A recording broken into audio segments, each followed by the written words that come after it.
Good morning, children. I am Lakshmi of KGBV. Yes, PURAM. Now, I am here to explain the second unit of 8th class, social issues. Here, we have so many social issues. One of the issues is child labor.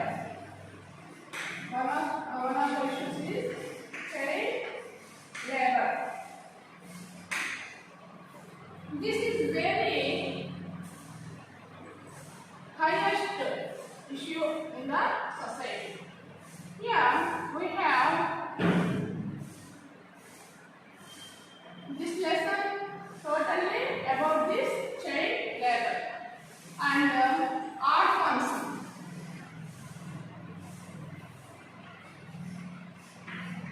Art forms. Child labor is caused by organism. Child labor is caused by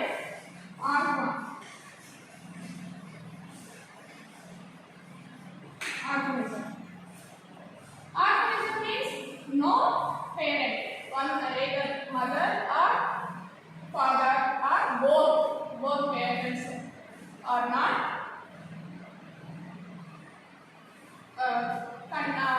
living with the child. Is called orphan. Here, orphans are two types. One is semi,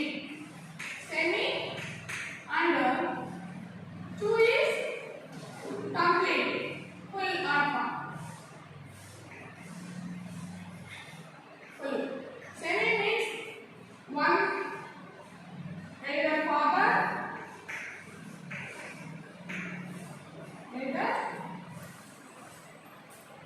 or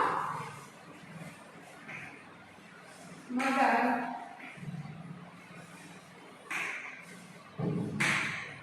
not child.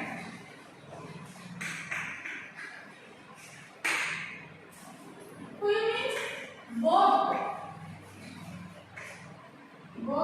not having mother and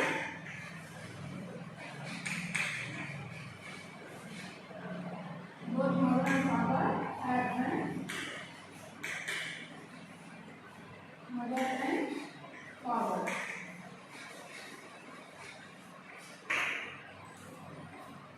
Here, in any of these two reasons, we have child labor.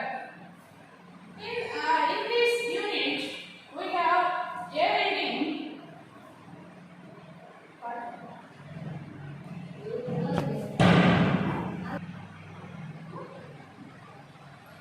Here we have in this unit three readings. The first one is a reading. Is Oliver asked for more.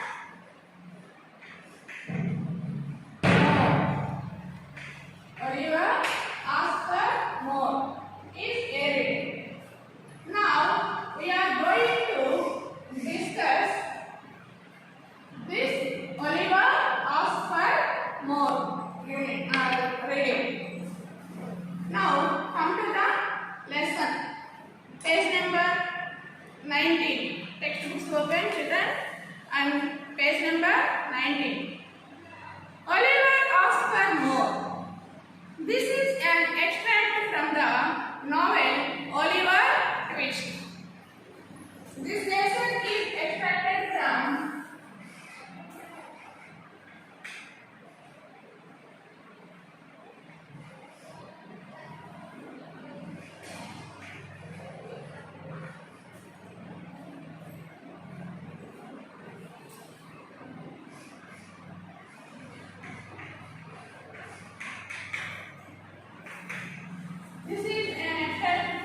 Oliver Twist. This was written by the British novelist Charles Dickens.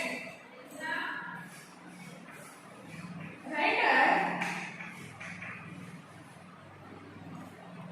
is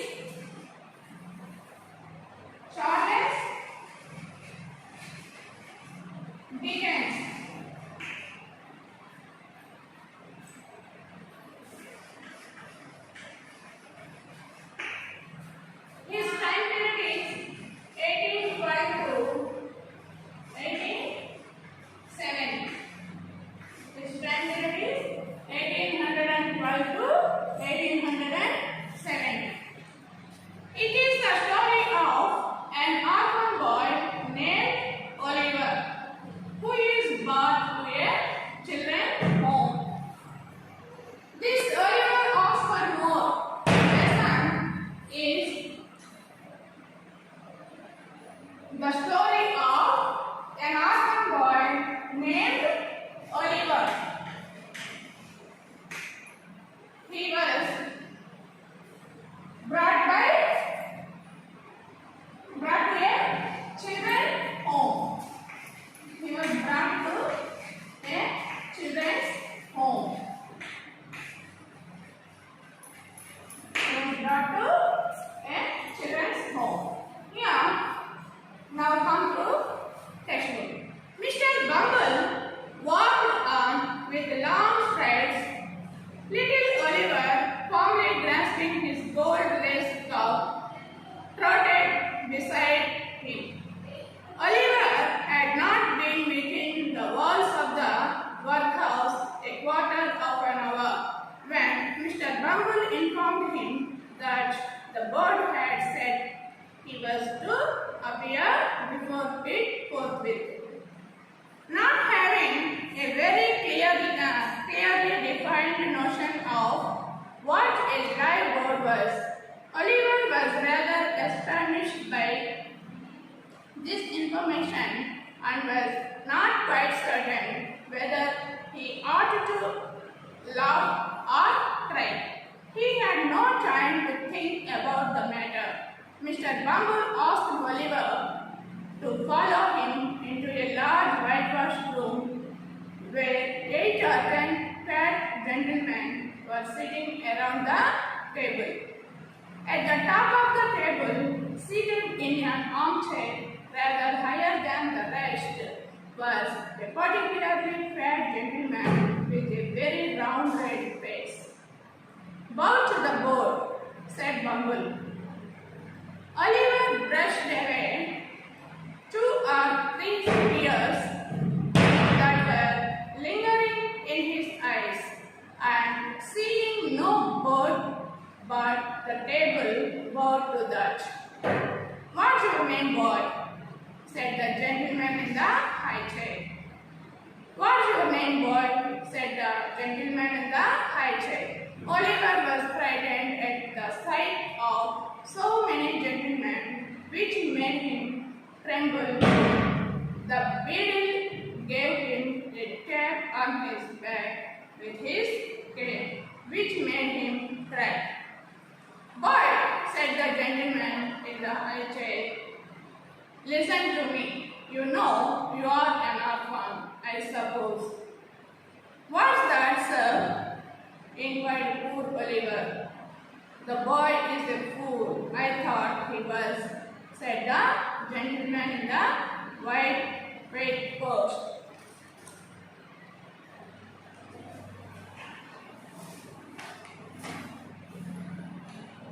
"Hush," said the gentleman who had spoken first. "You know you have got no father or mother, and that you were brought up by the parish, weren't you?" "Yes, sir," replied Oliver, weeping bitterly. "What are you trying for?" inquired the gentleman in the white waistcoat.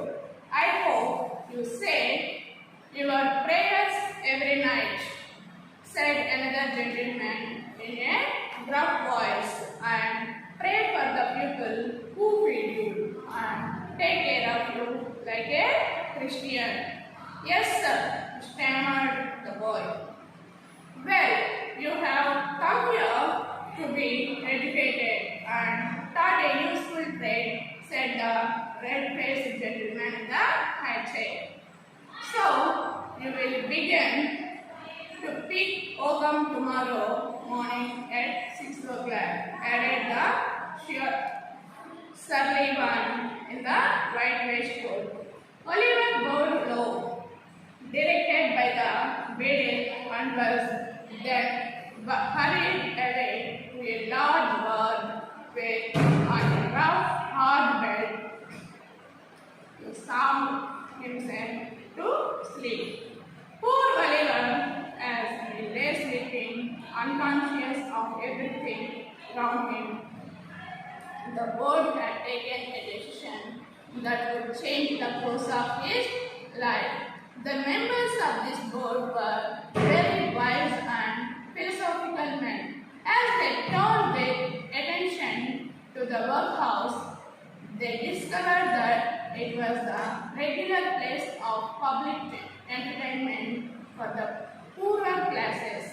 It was the place where they had breakfast, dinner, tea and supper all the year round the free.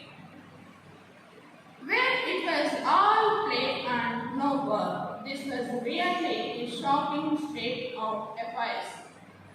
They were of the opinion that the poor should be given only two alternatives: to starve either quickly outside the workhouse or gradually inside the house. With this view, they decided that the inmates of the workhouse would be issued 3 meals of thin gruel day with an onion twice a week. For the first 6 months after Oliver Twist was moved in, the system was in full operation. As a result, during this period, the number of workhouse inmates got smaller and the inmates themselves shrank in size and became thinner. The room in which the boys were fed was a large stone hall with a big copper bowl at one end, out of which the master, dressed in an apron for the purpose and assisted by 1 or 2 women, ladled the gruel at mealtime. Of this festive composition, each boy had 1 basinful and no more, except on occasions of great public rejoicing, when he had 2 ounces or a quarter of bread besides. The basins never wanted washing. The boys polished them with their spoons till they shone again. When they had performed this operation, they would sit staring at the copper bowl with such eager eyes as if they could have devoured the big bowl itself and everything in it. At the same time, they sucked their fingers most carefully to catch up and any splashes of gruel that may have stuck thereon. Boys have generally excellent appetite. Oliver Twist and his companions suffered the tortures of slow starvation for 3 months. At last, they got so voracious and wild with hunger that one boy, who was tall for his age and hadn't been used to that sort of thing, for his father had kept a small shop, hinted darkly to his companions that unless he had another basin of gruel per day, he was afraid he might some night happen to eat the boy who slept next to him, who happened to be a weakly youth of tender age. He had a wild, hungry eye, and they believed him. A council was held. Lots were cast as to who should walk up to the master after supper that evening and ask for more. And it fell to Oliver Twist. The evening arrived. The boys took their places. The master, in his cook's uniform, stationed himself at the copper. His assistants ranged themselves behind him, the gruel was served out. The gruel disappeared. The boys whispered to each other and winked at Oliver, while his next neighbors nudged him. Child as he was desperate with hunger and reckless with misery. He rose from the table and, advancing to the master, basin and spoon in hand, said, somewhat alarmed at his own courage, please, sir, I want some more. The master was a fat, healthy man, but he turned very pale. He gazed in stupefied astonishment on the small rebel for some seconds and then clung for support to the topper. The assistants were paralyzed with wonder, the boys with fear. What? Said the master at length in a faint voice.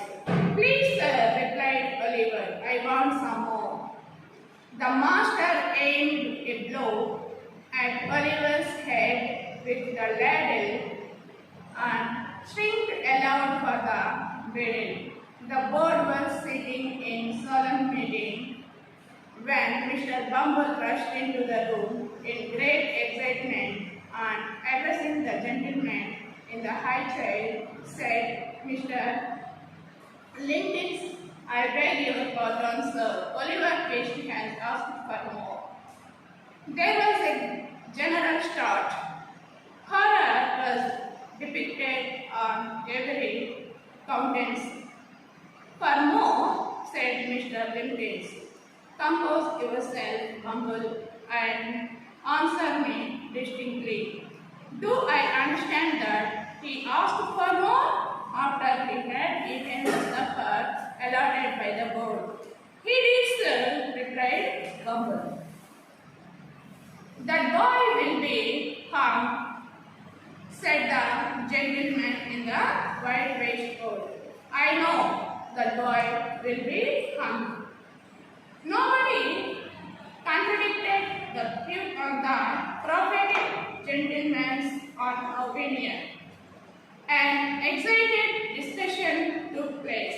Oliver was ordered into instant confinement and a bill was next morning posted on the outside of the gate, offering a reward of £5 to anybody who would take Oliver Twist off the hands of the parish. In the other words, £5 and Oliver Twist were offered to any man or woman who wanted an apprentice to any trade, business or calling. Charles Dickens. The Charles Dickens is a well-known English novelist. Due to his father's imprisonment, Charles left school and worked in the shoe factory. While he was working as an office boy, he launched his writing career. His novels Oliver Twist, Great Expectations, Pickwick Papers, Bleak House, A Tale of Two Cities, and David Copperfield brought him name all over the world. He went on lecture tours to America and got literary reputation.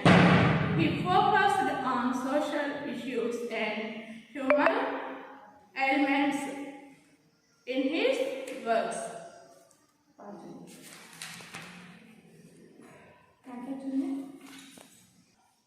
Mr. Bumble walked on with long strides. Means Mr. Bumble walked in the veranda or in a room with long strides. Little Oliver, firmly grasping his gold-faced calf, trotting beside him. Little Oliver also walked along with him. Oliver Oliver had not been within the walls of the workhouse a quarter of an hour when Mr. Bumble informed him that the board had said he was to appear before it forthwith. Mr. Bumble and Mr. Oliver, both of them were informed to attend or to appear in front of the board. Then both are going inside. Not having a very clearly defined notion of what a live board was. Here, Oliver don't know what was board, but without a clear definition of board, Oliver and Bumble were walked towards the board. Oliver was rather astonished by this information and was not quite certain whether he ought to laugh or cry. There, he has no possibility to cry or to laugh. He had no time to think about the matter. What is bored? Also, he can't.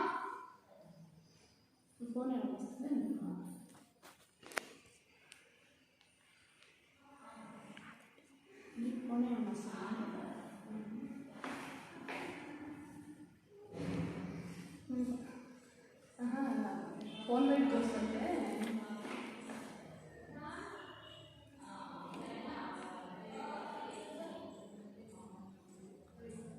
Mr. Bumble asked Oliver to follow him into a large whitewashed room where 8 or 10 fat gentlemen were sitting round a table. Here, Mr. Bumble is taking Oliver to a large whitewashed room where 8 or 10 fat gentlemen were sitting there round a table. At the top of the table, seated in an armchair rather than higher in the rest. Among those 8 or 10 persons, one person is sitting in an armchair, that is the head seat of the table, was a particularly fat gentleman with a very round red face. That man was very fat and round red face. His face was very round and red in color. Then Bumble and Oliver both entered into the room, and then Mr. Bumble bowed to the board. Oliver brushed away 2 or 3 tears that were lingering in his eyes, and seeing no board but the table, bowed to that. Here, bow to the board, said Bumble. Bumble bowed to the board. It means he obeyed to all the members, all the persons who sat on the table, who sat in front of the table. But without seeing any person, the little boy Oliver also bowed to the board. What's your name, boy? Said the gentleman in the chair. Who sat in the main chair asked the boy, what's your name? Oliver was frightened at the sight of so many gentlemen, which made him tremble. Here, the little boy never see that type of situation. That's why the little boy Oliver was trembled, means feared, భయపడిపోయాడు. The beadle gave him a tap on his back with his cane, which made him cry.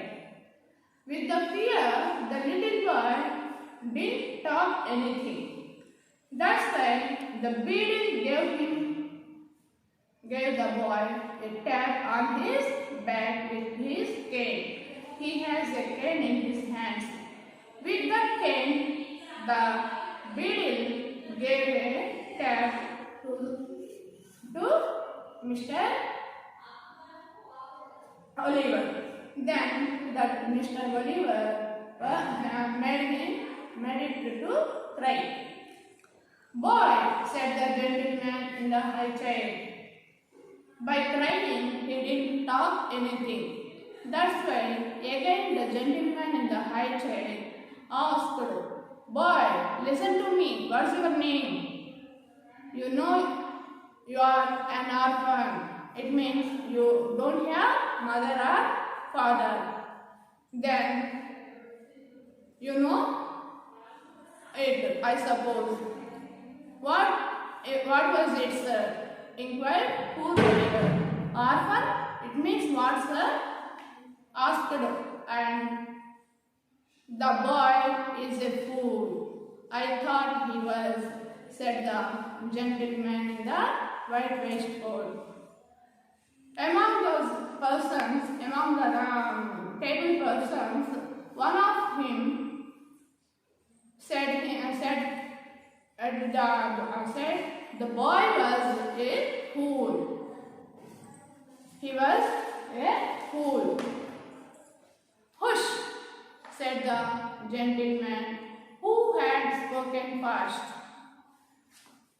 Yes, sir, he was a fool boy, said the first person who speak. You know, you have got to no father or mother, and that you were brought up you by the parish, weren't you? You have no father and you have no mother. That's why you were brought up by the parish, and you were brought to here. Yes, sir, replied Oliver, weeping bitterly. Yes, sir. What were you crying for? Why are you crying? The gentleman in the white waistcoat asked the Oliver. I hope you say your prayers every night. Now onwards, you have to pray for all of you and who are feeding you, who gave food for you also, for them also, you have to pray God. Yes, sir, stammered the boy. Yes, sir. Okay, sir. Well, you have come here to be educated and taught a useful trade.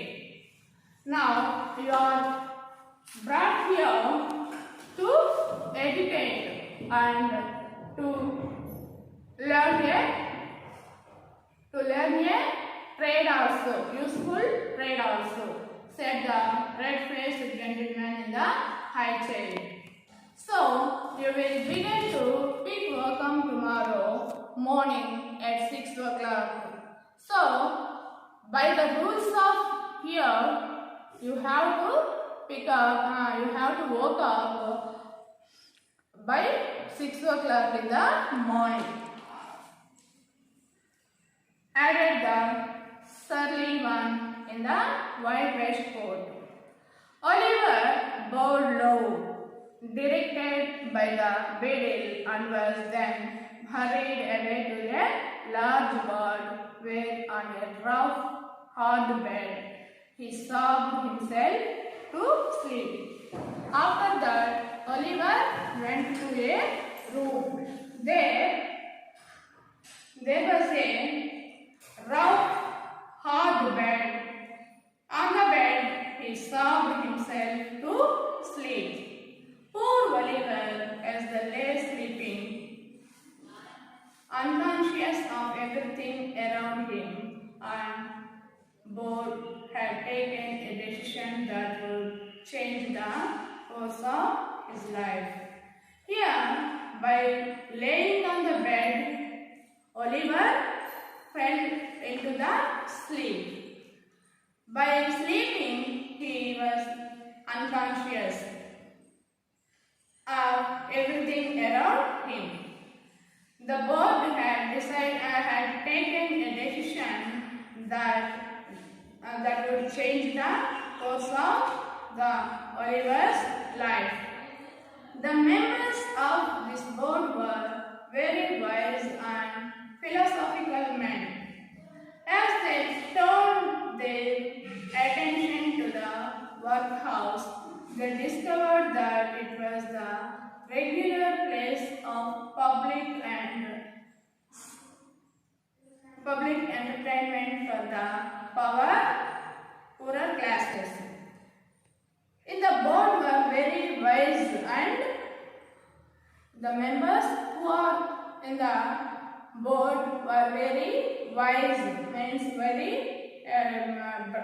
intellectual and philosophical men. As they turned their attention to the workhouse, they discovered that it was the regular place of public entertainment for the poorer classes. Beside their house, there was a workhouse. By seeing that workhouse, they thought that was the regular place of public entertainment for the poorer classes. It was the place where they had breakfast, dinner, tea and supper all the year round and free. In that workhouse, the children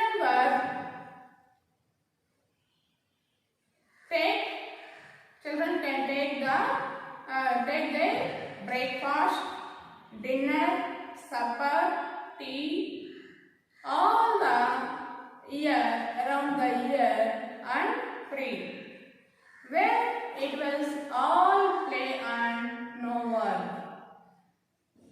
Here the children all are eating food and playing, but they don't have any work. Like that, the board members thought. This was really a shocking state of affairs. But the children have work. By doing their work, they have not sufficient food.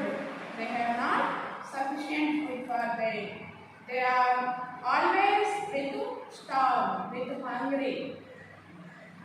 They were the opinion that the poor should be given only two alternatives. Here, all the board members have an opinion that the poor should be given only two alternatives.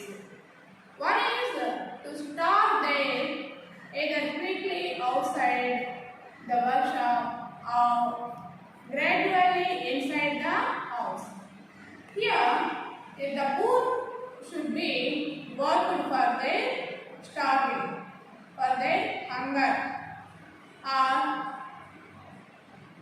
they gradually inside the house. Otherwise, they should be inside in the house.